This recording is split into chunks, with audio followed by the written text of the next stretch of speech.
Recently, I read the book Band of Brothers, which is the story of a group of men who fought together in World War II. And as you read that book, you get a sense that there was always this air of uneasiness because there was always the chance that your commanding officer would be promoted, and then the regime would have to get used to a new commanding officer and his ways, his temperament, his personality.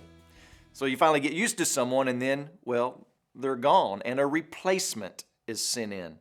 It makes you anxious and a little hesitant about what's to come in the future. Well, you guys probably know something of this as well. You know, when your boss at work retires or moves to a different position.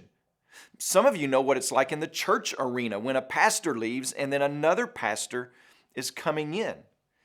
Well, this is similar to the situation that we have before us in John's Gospel in chapter 16.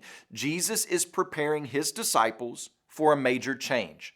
He's getting a promotion, and the disciples are getting ready to experience a new era, a new type of leadership of sorts.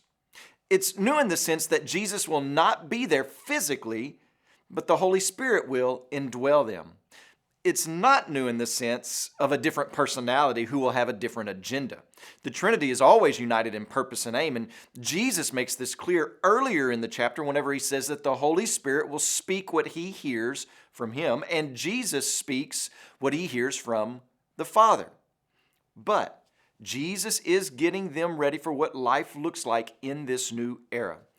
And what we've learned from chapter 16 so far is that a life that is freed up for the mission is a life that is focused on the supreme work of Jesus rather than focused on self.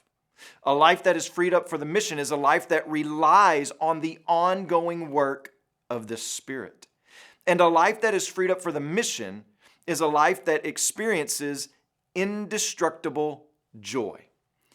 Now, as we continue our passage for study for this next week, we are going to see how that joy is maintained. Today when you pray, please pray for Todd Cox and his family, our missionaries in Georgia. And also remember the Nepalese Life Word broadcast that's heard in Nepal.